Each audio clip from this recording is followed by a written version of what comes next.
I think for me, the differences between the two plays were that the Octoroon is really showing the class standings for people, as opposed to where Margaret is more showing the standard between men and women, or the double standard between men and women.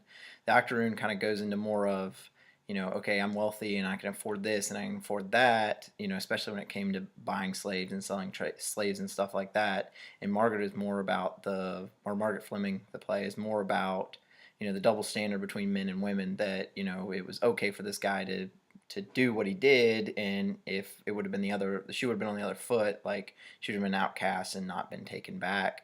I think the biggest thing that you can look at too is the time period that these were written. The Octoroon was written just in 1859, right before the Civil War happened. In 1861, so 2 years prior. Well, I guess it debuted in 1851. It was written before that, but it was slavery was still a big thing. This was a big part of what America was at the time, and there was a lot of tension between the North and the South at that time.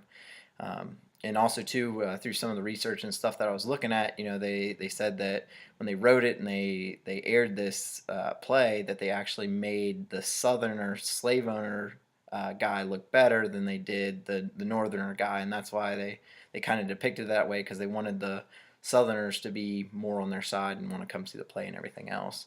Margaret Fleming was written in 1890, which was after slavery had ended, but there were still the women's rights issues.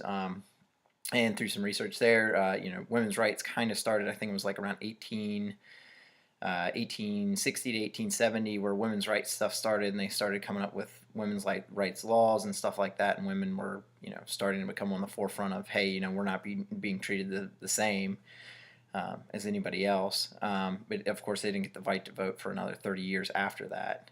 I think both underrepresented populations are depicted, in a way where I feel like almost Zoe is depicted as desirable throughout the play. She has multiple, high-ranking white males that want to buy her and basically want to court her or marry her or whatever. So she's almost depicted as desirable.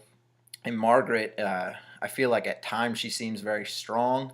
Where she was like, I'm going to take care of both these babies on my own, and I don't need a husband to help me. But then at the same time, it almost makes her seem weak near the end, where she kind of takes him back. I mean, I know she was going through a lot of stuff, and she was going blind and everything else, or was blind.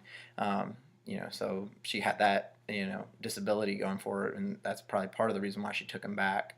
But I feel like in the beginning she seemed very strong, like, oh, I can do this, I don't need him. And then, but in the end, she ends up taking him back.